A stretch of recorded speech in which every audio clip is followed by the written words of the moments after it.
Hola, buenas tardes. Comenzamos el tema 5 de las clases de filosofía de la biología. Es el tema dedicado a las explicaciones funcionales y a la noción de teleología. Ya veremos que esta es una noción problemática y que hay una discusión que todavía sigue acerca de si en realidad el discurso teleológico tiene o no algún papel relevante en la biología. Eh, es una de las discusiones clásicas en filosofía de la biología y no solo en filosofía de la biología, también en filosofía en general. Eh, y todo depende, claro, de cómo entendamos la noción de teleología. Ya veremos que en un cierto sentido tiene sentido hablar de teleología y en otro sentido, pues no es correcto hablar de teleología en la biología. Muy bien.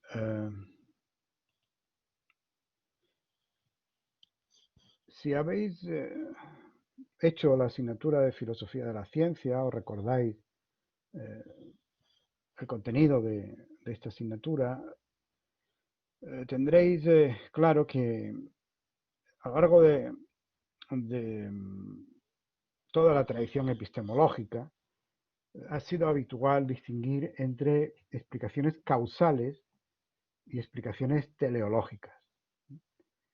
Y normalmente cuando se hace esta distinción es para a continuación señalar que las explicaciones teleológicas ya no tienen cabida en la ciencia. La ciencia moderna se desembarazó de ellas. Podemos encontrar explicaciones teleológicas en la física de Aristóteles, podemos encontrar explicaciones teleológicas en la biología anterior a Darwin, pero después de Galileo y sobre todo de Newton, las explicaciones teleológicas ya no aparecen nunca más en la física, tampoco en la química, y después de Darwin ya no aparecen nunca más en la biología. Darwin habría mostrado que las nociones teleológicas son completamente irrelevantes en la biología porque no se pueden usar para explicar la evolución de los organismos vivos. Bueno, esta es una idea, como digo, muy repetida, pero que conviene matizar. Conviene matizar porque no es correcto afirmar que no haya ninguna función dentro de la biología actual para el discurso teleológico entendido de una cierta manera. Una primera matización que podremos hacer proviene de el filósofo finlandés George Heinrich von Wright. Von Wright era un gran filósofo, uno de los fundadores de la Escuela Finlandesa en Filosofía de la Ciencia, discípulo de Eino Kaila, que fue uno de los filósofos asociados al Círculo de Viena, y sobre todo al Albacea testamentario de Wittgenstein, que quizás es por lo que más se le podía conocer en un cierto momento, aunque dejó una obra muy importante sobre estas cuestiones que vamos a ver, clarificando la, la, noción de explicación y de comprensión, comprensión en la ciencia. No vamos a entrar en el tema de la comprensión porque eso pertenece más bien a la filosofía de las ciencias sociales, aunque últimamente es un tema que se ha recuperado para las ciencias naturales también, pero sí que nos vamos a centrar en la noción de explicación y en sus modalidades. Entonces, la distinción que hace von Wright a mí me parece muy interesante. Para empezar, tendríamos en la ciencia explicaciones causales. Pero dentro de esas explicaciones causales habría tres modalidades, según von Wright. Tendríamos, en primer lugar, explicaciones causales que recurren para explicar un fenómeno a las condiciones suficientes para que se dé ese fenómeno. Condiciones suficientes.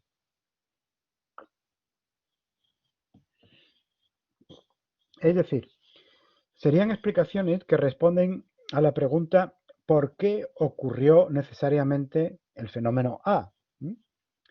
Y responderían a esa pregunta señalando una serie de estados previos cuya ocurrencia es suficiente para que se dé posteriormente el fenómeno que se quiere explicar.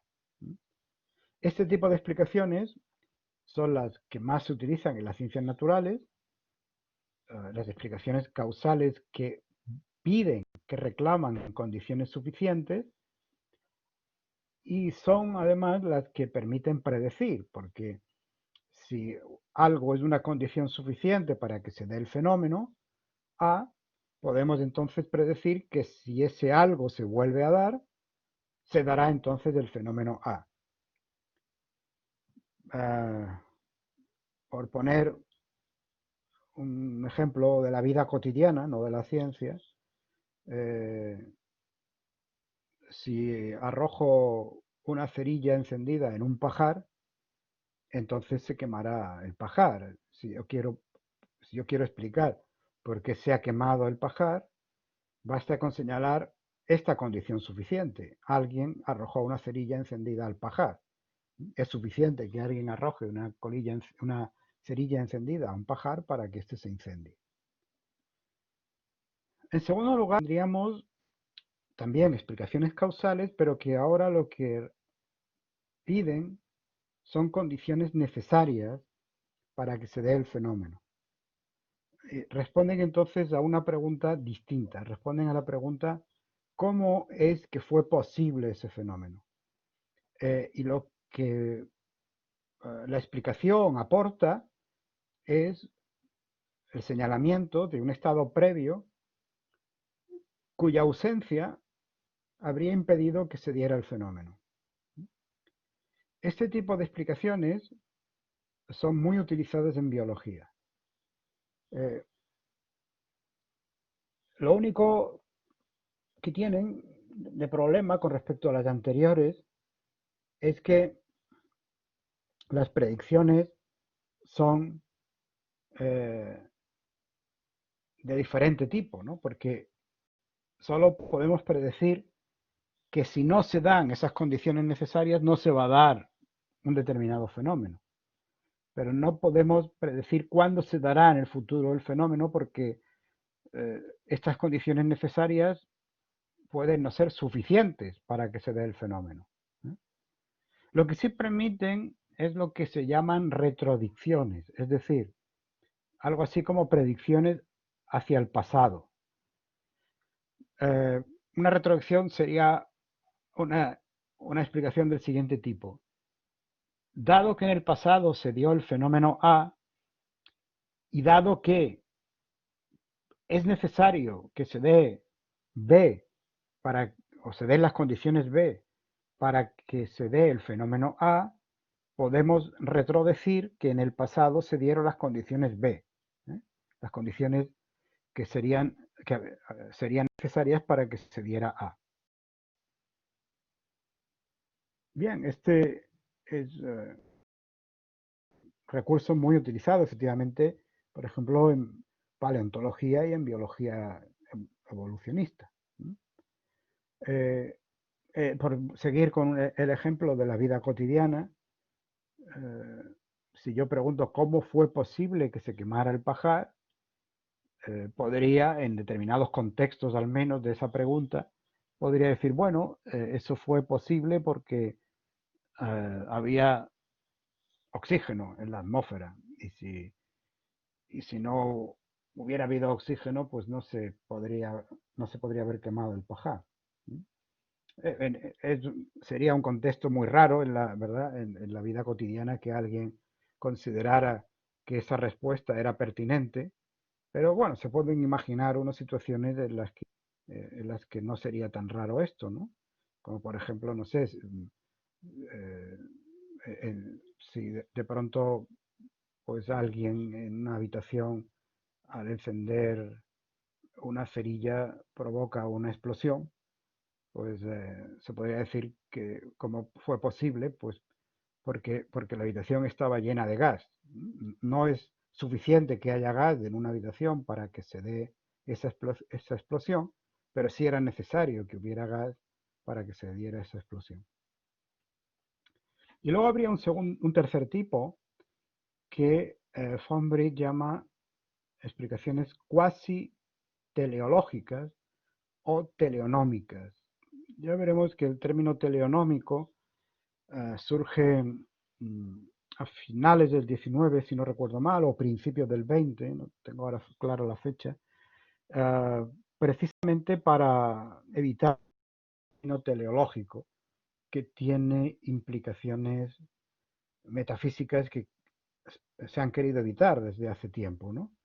Eh, Luego aclararemos un poco qué se entiende por teleonómico o qué entienden algunos autores por teleonómico, pero vamos a ver qué sentido le da von Britt a estas explicaciones. Este tipo de explicaciones responderían a la pregunta ¿cómo es que fue algo posible o que es posible? Pero ya no reclama una condición necesaria, sino que lo que pide es que se señale una finalidad, un objetivo, una meta, como queráis. A veces también responde a la pregunta ¿por qué ocurrió algo necesariamente? Pero ahora la respuesta eh, ya no aduce un estado previo, una condición necesaria o una condición suficiente, como en los dos casos anteriores, sino que ahora la respuesta trata de explicar cómo fue posible algo señalando un estado posterior en el tiempo, es decir, señalando eh, el objetivo o la finalidad que el fenómeno en cuestión, eh, digamos, al que el fenómeno en cuestión conducía o llevaba. Eh, por lo tanto, señalando un estado que es consecuencia de que el fenómeno se haya dado, el fenómeno que queremos explicar se haya dado. Eh, un ejemplo muy trivial de la vida cotidiana sería ¿por qué Juan compró una entrada? Y la respuesta que teníamos es porque quería ver una que le gusta. Eh, Aquí estamos señalando la finalidad. El hecho de ver la película que le gusta es posterior a haber comprado la entrada. Luego estamos explicando el fenómeno A de comprar la entrada apelando a un estado B que es posterior en el tiempo a ese fenómeno, pero que es el objetivo o el fin que explicaría eh, que se hubiera dado el fenómeno A, que es el que queremos explicar. Esta es una explicación de tipo, dice von Britt, cuasi teleológico. ¿Por qué cuasi teleológico? Porque, bueno, el ejemplo que yo he puesto sería confundente, porque el ejemplo que acabo de poner sería un ejemplo de explicación teleológica sin más. Sería un ejemplo de explicación teleológica. En cambio, lo que von Britt tiene en mente cuando habla aquí de cuasi teleología son precisamente las explicaciones funcionales en biología. ¿Y cuál es la diferencia? ¿Cuál es la diferencia? Que en el ejemplo que yo acabo de poner hay un propósito consciente por parte de un agente para conseguir ciertos fines. Ir al cine para ver la película, hay un propósito, el propósito de ver la película, y ese propósito consciente eh, eh, hace que yo compre la entrada. Hay una intención, por lo tanto, al realizar la acción, de conseguir mi propósito. Pero las explicaciones cuasi teleológicas son de otro tipo, porque en ellas no habría propósito consciente. Entonces, un ejemplo de explicación cuasi teleológica sería una explicación funcional en biología. Por ejemplo, si digo, si preguntan por qué tenemos riñones, pues una respuesta podría ser para depurar la sangre de tóxicos, de sustancias tóxicas. ¿O por qué tenemos corazón? Pues para que la sangre circule por el organismo, para bombear la sangre y que ésta circule por el organismo. Fijaos que en este caso no hay ningún consciente, no hay ningún agente persiguiendo una finalidad de manera intencional. De manera intencional. Así que puse un mal ejemplo, pero bueno, esto me ayuda a distinguir ahora esos dos tipos de explicaciones, porque estas serían cuasi teleológicas, pero no serían teleológicas justamente por eso, porque no tienen un propósito intencional, no hay una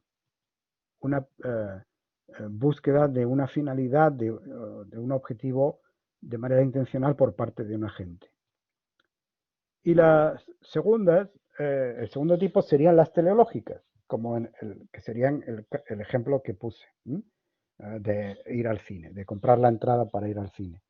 Este tipo de explicaciones responden a la pregunta ¿por qué?, pero también a la pregunta ¿con qué fin?, y también a la pregunta de ¿para qué? Y ahora lo que se reclama serían ítems de conducta de un agente que intencionalmente busca un determinado fin, que es el que se utiliza para explicar esa conducta. Por lo tanto, recurren a condiciones que la gente cree necesarias para esa conducta, para que su conducta tenga un resultado.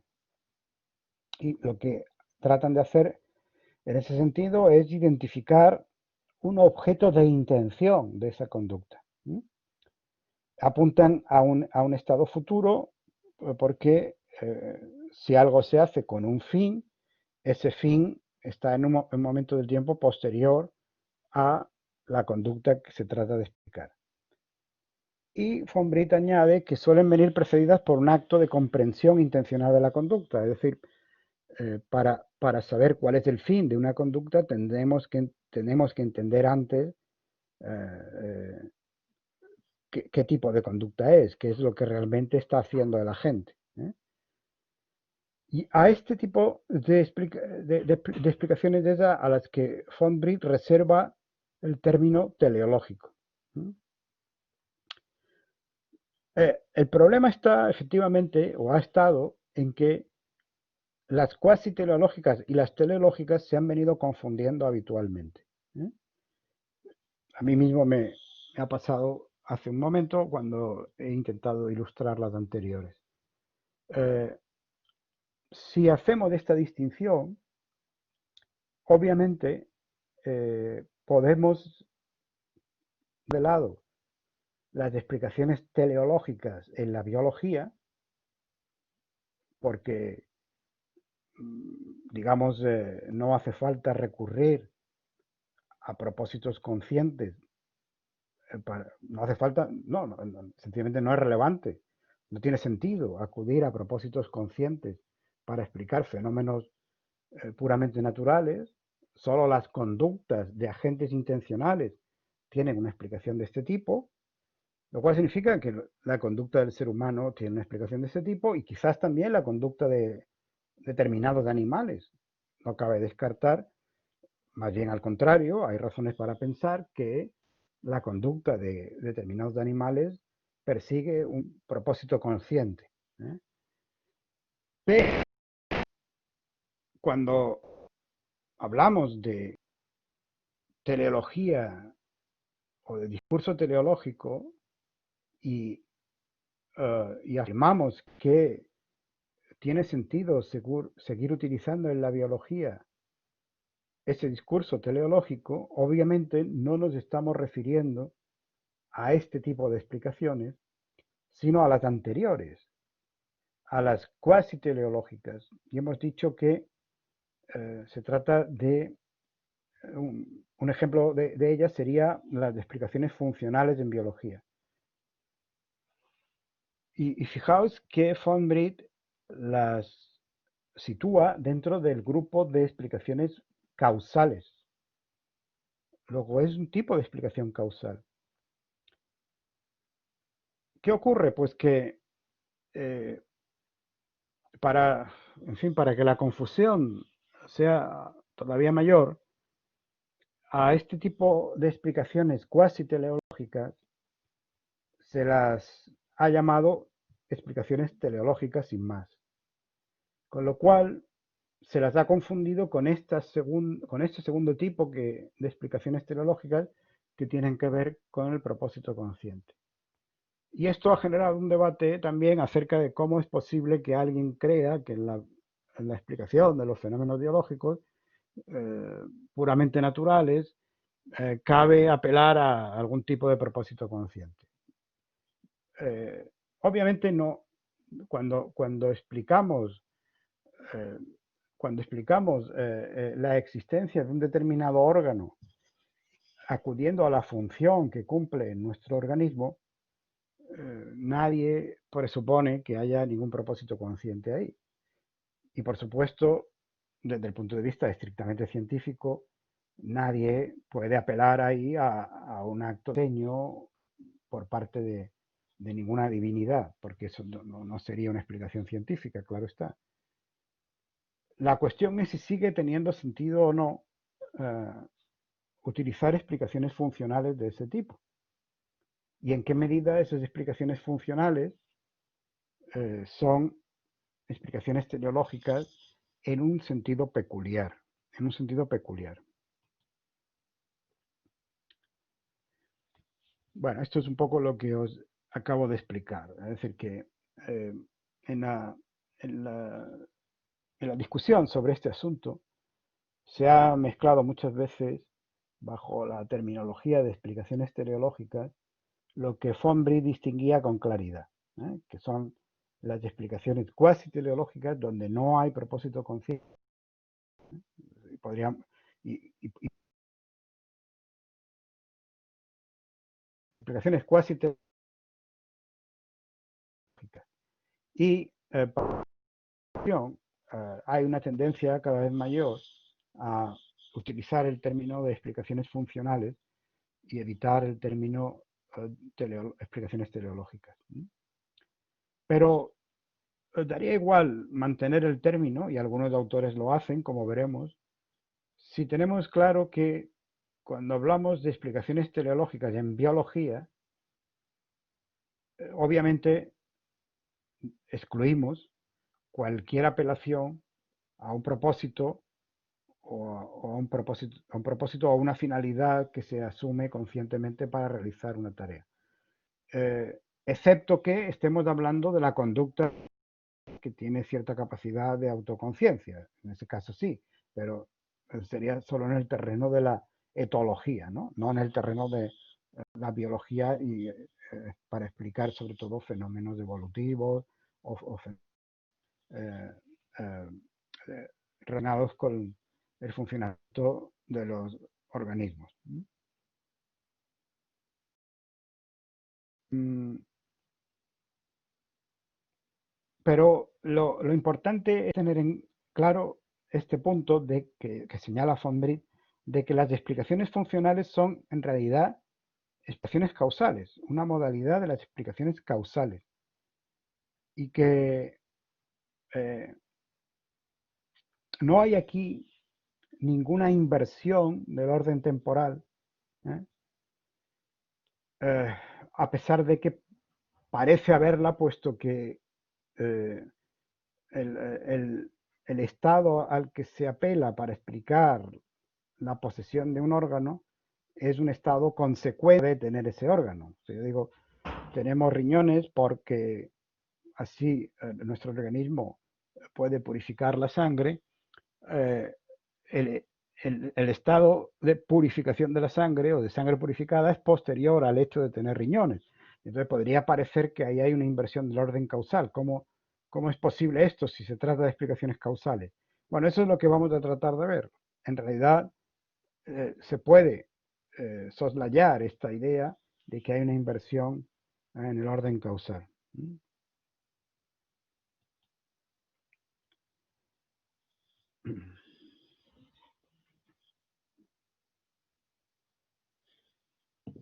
Bien, en biología, obviamente, como en cualquier ciencia, se emplean ampliamente las explicaciones causales referidas a condiciones necesarias y suficientes, pero también en biología, igual que en las ciencias sociales, eh, se- es habitual recurrir a explicaciones de tipo teleológico funcional, si queréis, a explicaciones teleológicas que son explicaciones funcionales, que no es el patrón de las otras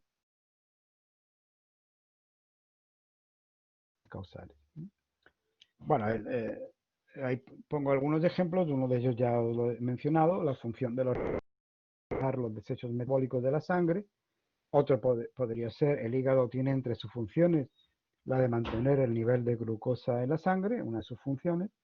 Y otro ejemplo, esta vez acudiendo a evolutiva, pues las gacelas son veloces porque la velocidad de la carrera desempeña una función importante en la supervivencia y el éxito reproductivo de las gacelas, debido al entorno en el que viven y a los depredadores que tienen. Por lo tanto, podemos explicar, eh,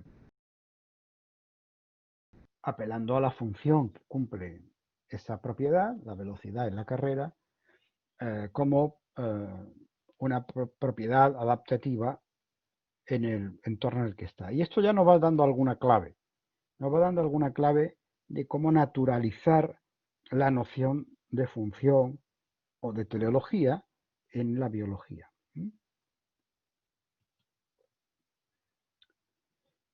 Esta apelación a la finalidad es lo que hace que eh, las explicaciones funcionales sean un tipo de explicaciones teleológicas.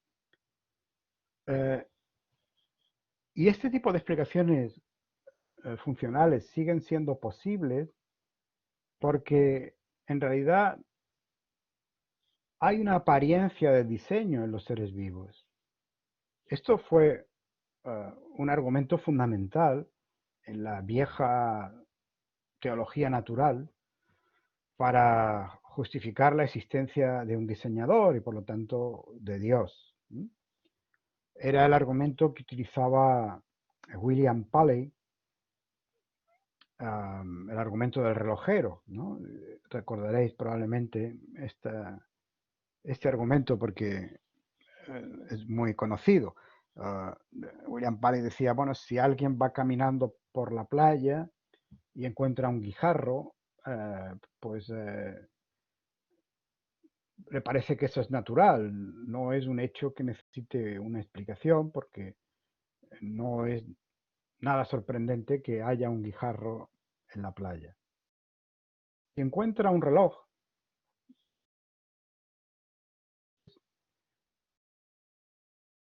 funcionando, que eso no puede estar tal, que eso no puede estar ahí de forma natural, es decir, que eso está por un ser humano, ¿no? Es decir, de forma espontánea. ¿No? Paley utiliza para decir, pues, del mismo modo que al ver un reloj en la playa, la existencia de un diseñador que ha hecho ese reloj, complejidades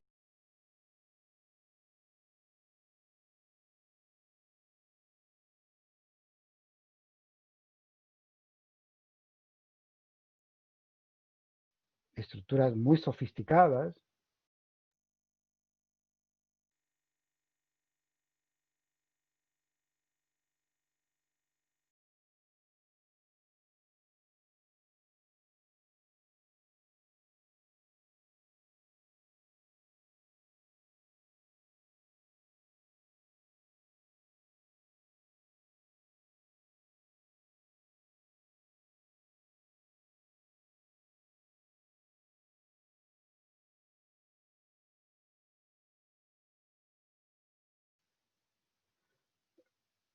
Parece que hay algún problema. Eh, ¿Se me oye? ¿Se me oye bien?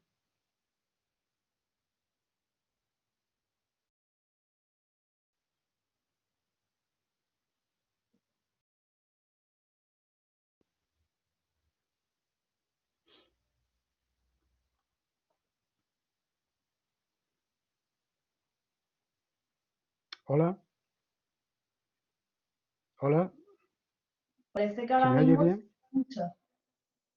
Ah, ¿se me escucha otra vez? Sí.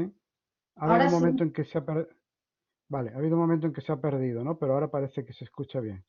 De sí, de acuerdo. momento parece que sí ahora. Vale. No estoy muy seguro de dónde se perdió la conexión, pero repito un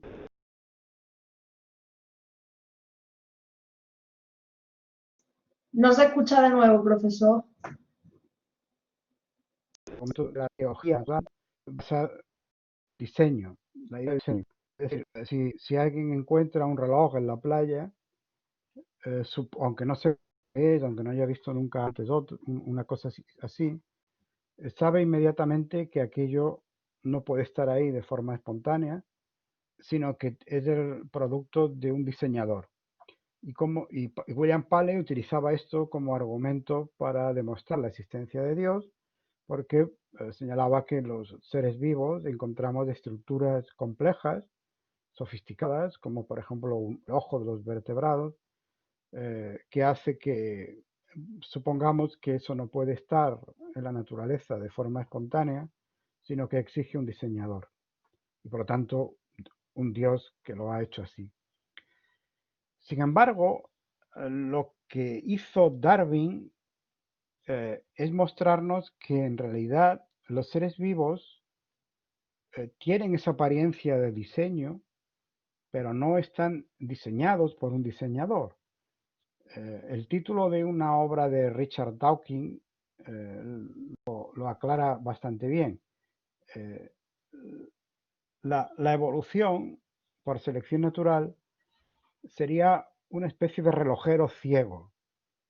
Es decir, la evolución por selección natural es justamente el mecanismo que consigue producir organismos que parecen que han sido diseñados por un diseñador, pero en realidad no son el producto de un diseño explícito, sino de un mecanismo eh, basado en la variación espontánea de características y en la selección de alguna de esas características, ¿no?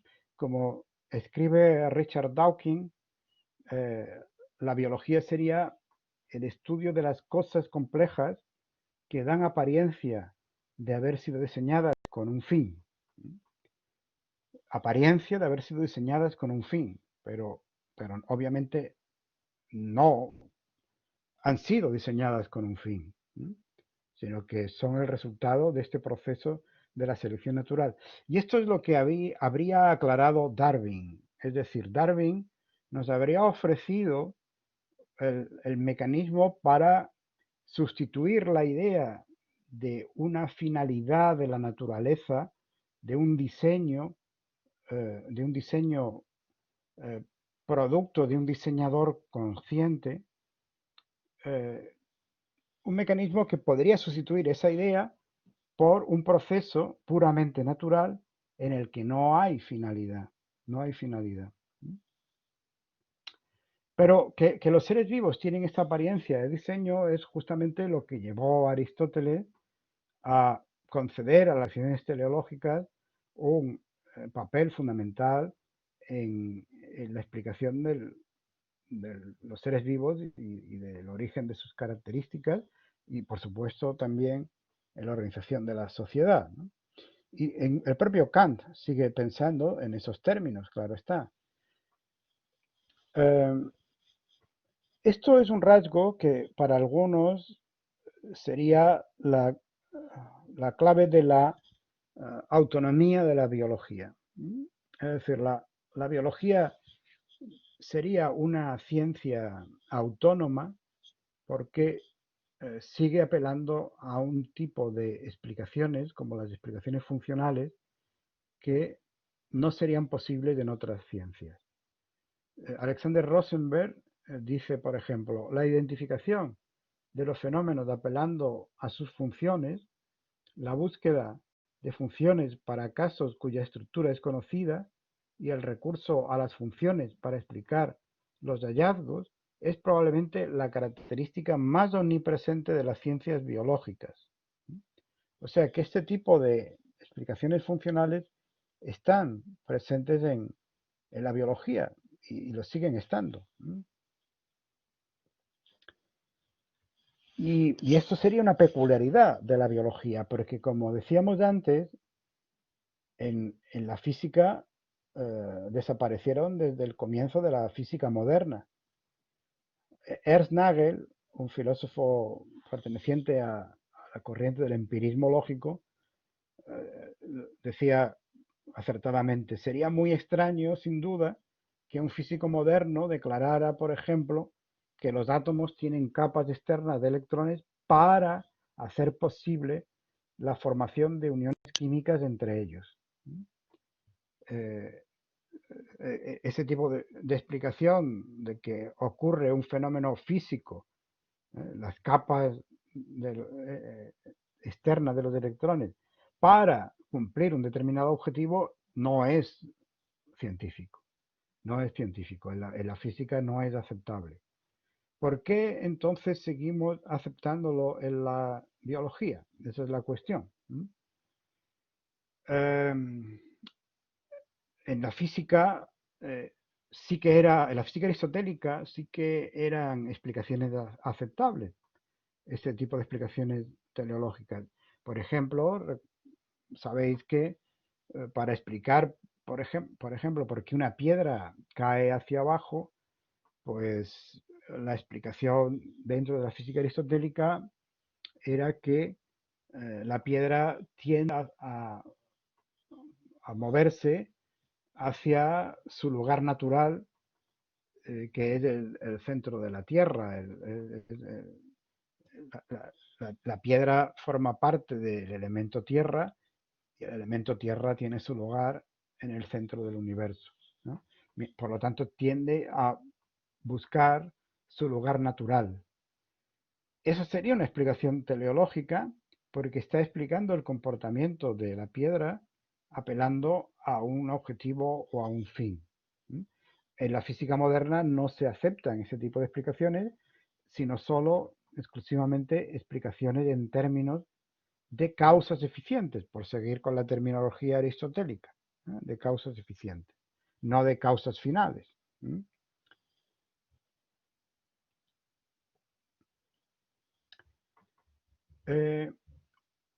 Un paso importante en la clarificación de todo este asunto lo dio el filósofo Larry Wright en un artículo de 1976 en el que proporcionó una definición de función que fue de enorme utilidad. Parece muy simple, pero encierra problemas bastante complejos.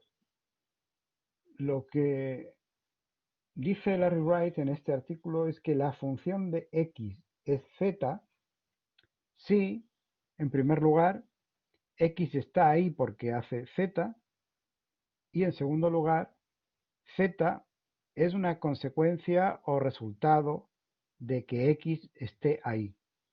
Se deben dar las dos condiciones. X está ahí porque hace z y z es una consecuencia o resultado de que x esté ahí. Tomemos para clarificarlo algunos de los ejemplos que hemos visto antes. Por ejemplo, el de el hígado. Decimos que la función del hígado es mantener el nivel de glucosa en sangre, bueno, una de las funciones, pero vamos a concentrarnos en esa, ¿no? La función del hígado es mantener el nivel de glucosa en sangre si, en primer lugar, el hígado está ahí porque mantiene el nivel de glucosa en sangre y, en segundo lugar, mantener el nivel de la glucosa es una consecuencia o resultado de que el hígado esté ahí. Lo que esta definición nos está diciendo es que la función de algo es, de todos los efectos que tiene ese algo, aquel que explica su existencia. Por ejemplo, el corazón tiene varios efectos. Un efecto es bombear la sangre para que circule por todo el cuerpo, pero otro efecto es que hace ruidos en esa pulsación. Diríamos que la función del corazón es hacer ruido. No, porque ese efecto no explica su existencia. Diríamos que la función del corazón es bombear la sangre para que circule por el cuerpo. Sí, porque ese efecto sí explica la existencia del corazón, sí explica que tengamos corazón. Esa es la diferencia fundamental. Y eso es lo que trata de recoger la definición de Wright, la caracterización que... Bueno, pues de esto, muy parecida en este libro de biología, escrito por algunos de los grandes de la teoría sintética que ya vimos, ¿no? Domsansky, Ayala, Stedin y Valentin.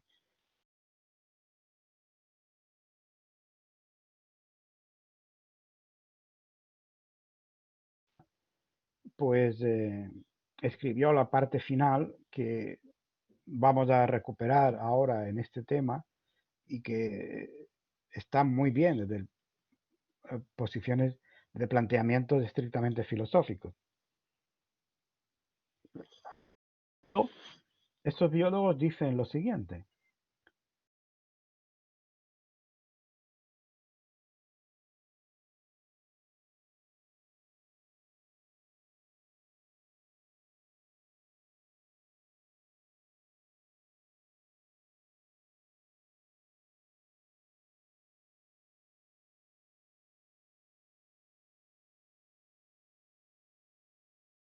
la existencia de la característica. Repito porque de nuevo me parece que la conexión no ha estado muy bien, ¿no? Lo que dicen estos biólogos es que las explicaciones funcionales se pueden definir como aquellas que explican la existencia de una característica determinada en un sistema al demostrar la contribución de dicha característica a una propiedad o estado específico del sistema. Y dicha contribución ha de ser la razón de la existencia de la característica. Como veis, es la misma idea que establece Wright en el artículo que hemos citado. Y es muy posible que, obviamente, leyeran el artículo de Wright, particularmente Ayala, probablemente, y por eso lo definen de esta forma.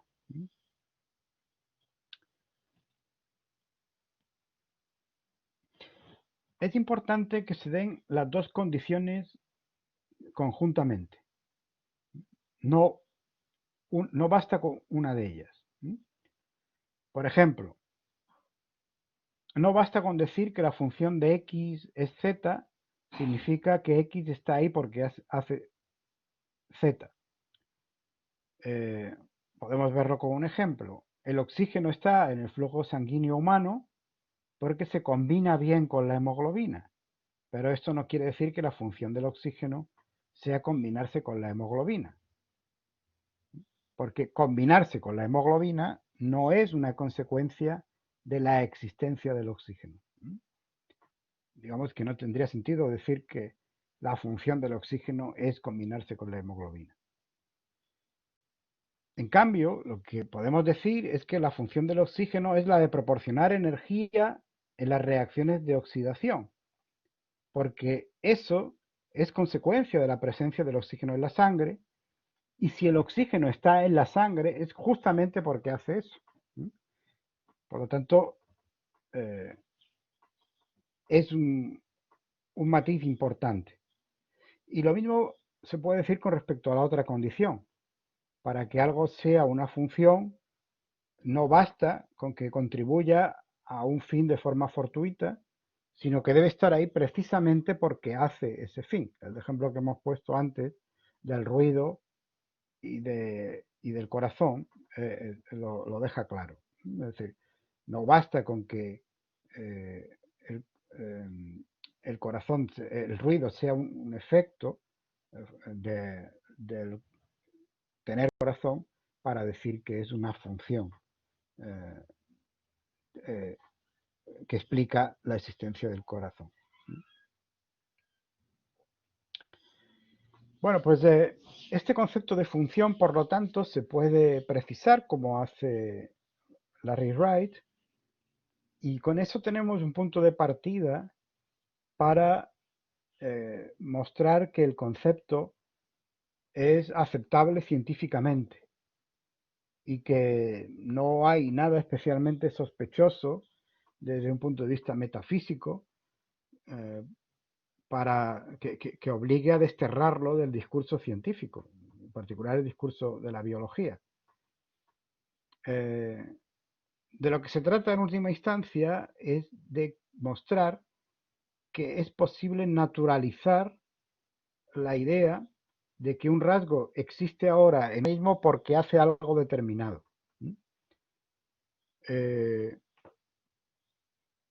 Aunque incluso puede que no sea algo que realice en ese organismo concreto todavía. Es decir, que puede ser algo que se ha realizado en un momento diferente o en otros organismos.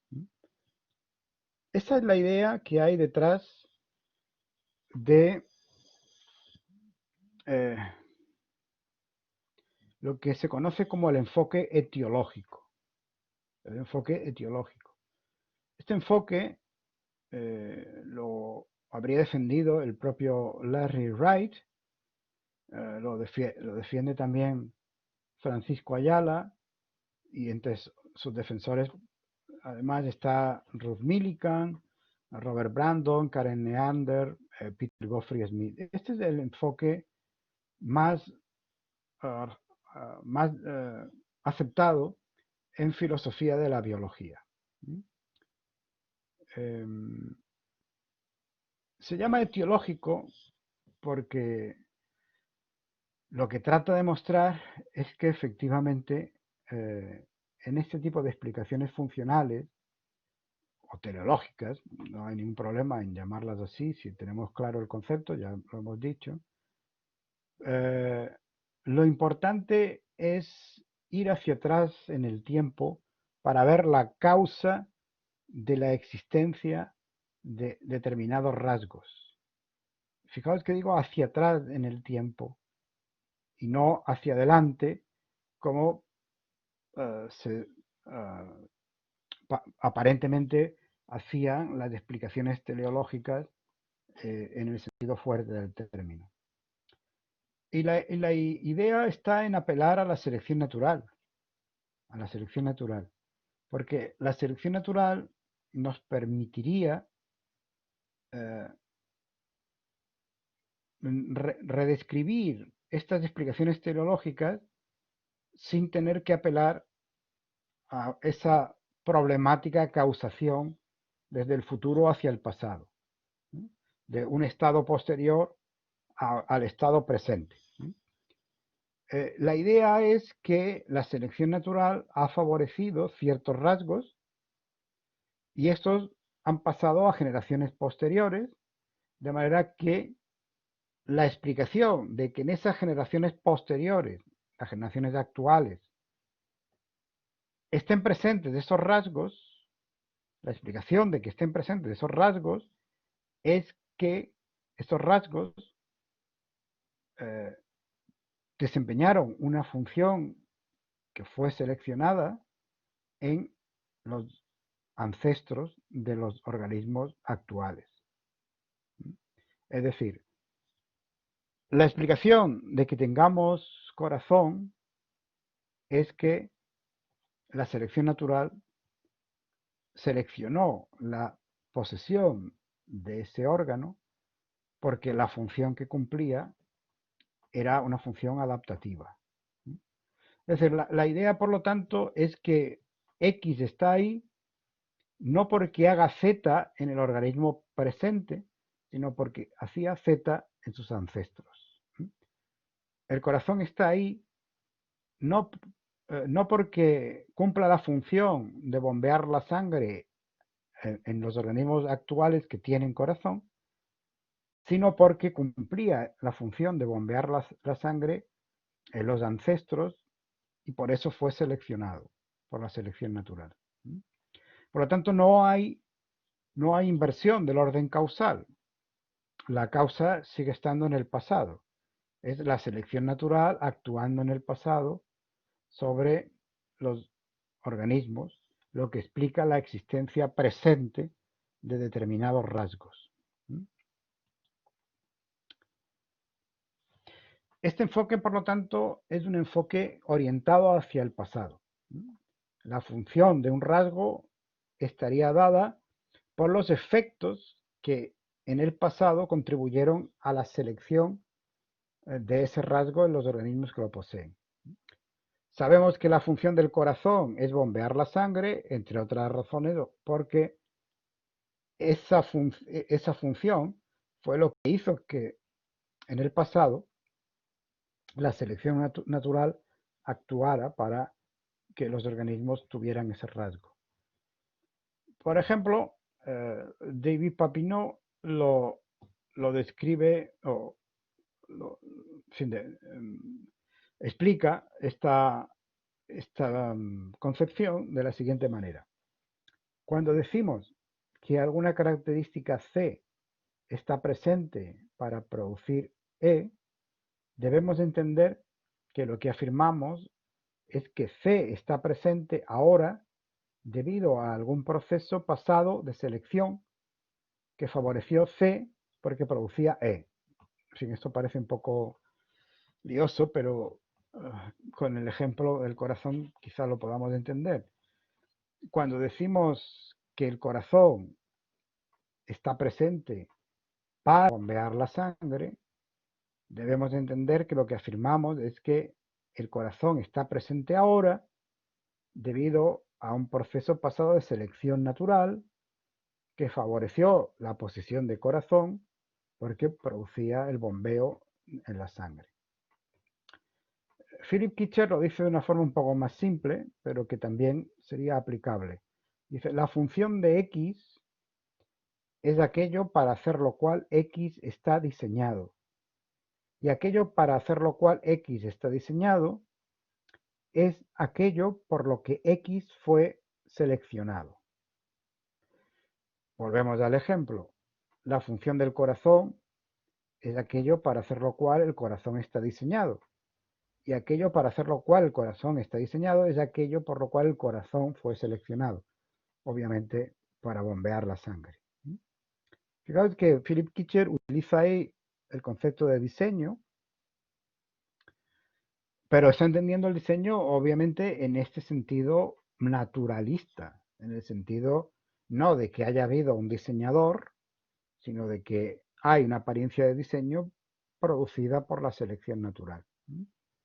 Por lo tanto, para el enfoque etiológico, la función de un rasgo de un ser vivo es producir aquellos defectos que hicieron que precisamente ese rasgo fuera seleccionado por la selección natural en el pasado. Esto es importante. La función de cualquier órgano o característica de un ser vivo, a diferencia de los demás efectos que pueda tener, su función, lo que Ruth Millikan llama función propia, sería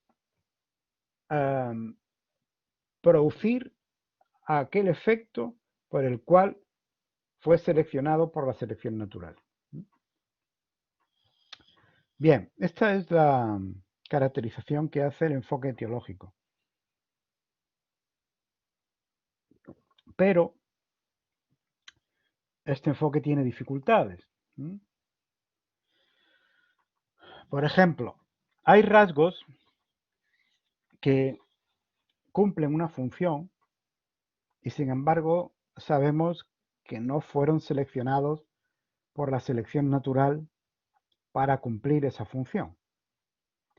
Si esto es así, de acuerdo con este enfoque, no podríamos decir que esos rasgos están cumpliendo esa función, porque no fueron seleccionados para ello. Pensemos en el caso de las aletas de la tortuga, de las tortugas marinas.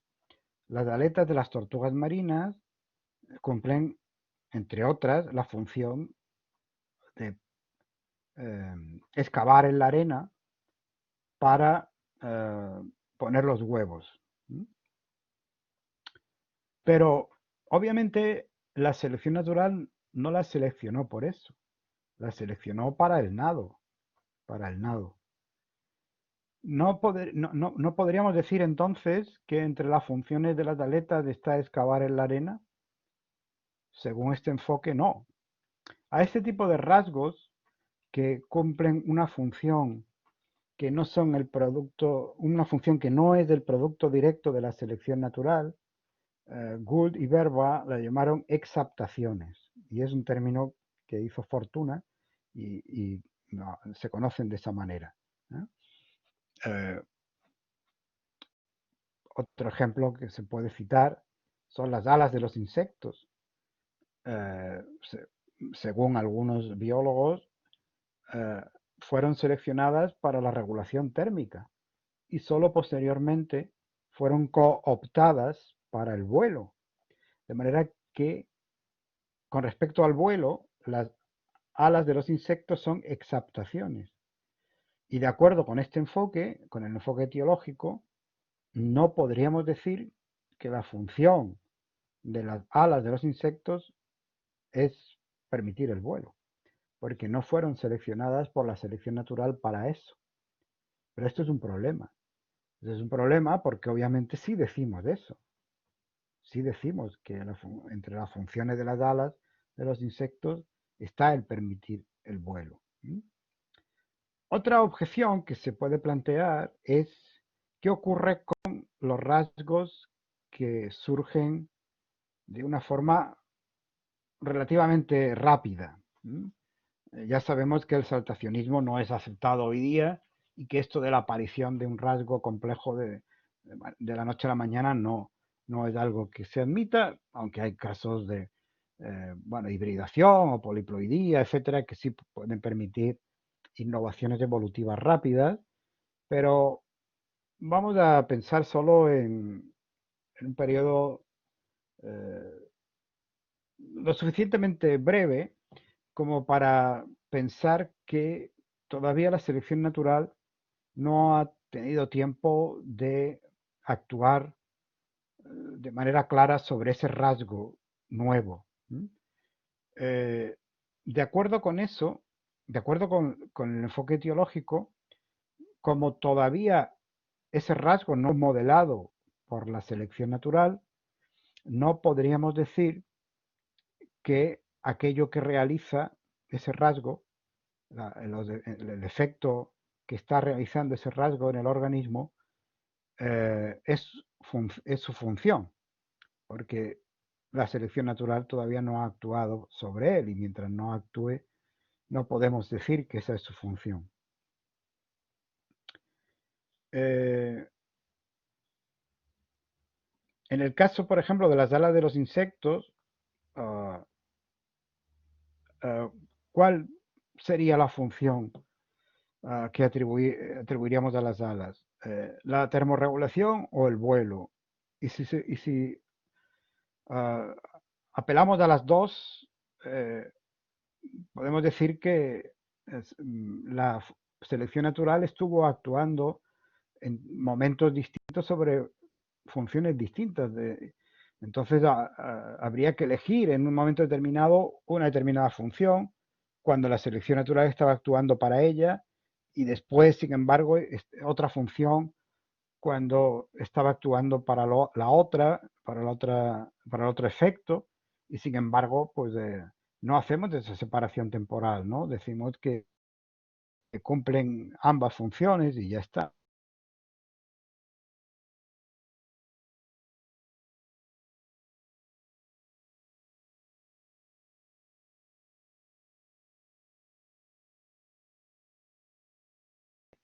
No se ve claro por qué hay que hacer depender la funcionalidad de un rasgo de su etiología evolutiva, de sus causas evolutivas, en lugar de hacerla depender del papel actual que cumple ese rasgo en el organismo.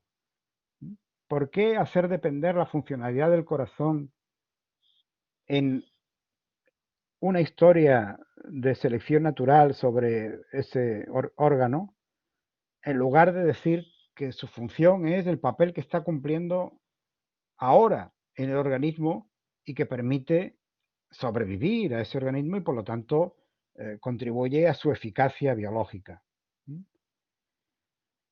Philip Kitcher propone que aceptemos que ese papel presente es importante y sugiere como solución a esta dificultad que consideremos que la función de x es y solo si la selección de y es responsable del mantenimiento de x tanto en el pasado reciente como en el presente. Es decir, por volver al ejemplo del corazón, la función del corazón es bombear la sangre, no solo porque en el pasado bombear la sangre fue el efecto por el cual se seleccionó el tener corazón, sino porque en el presente, la selección natural mantiene al corazón precisamente porque cumple esa función. Es decir, que para determinar la función de un órgano o de un rasgo, no hace falta ver por qué fue seleccionado en su origen, sino lo que hace falta ver es por qué se mantiene ahora. ¿Por qué se mantiene ahora? Esto evitaría el problema de las objeciones anteriores con respecto a las exaptaciones.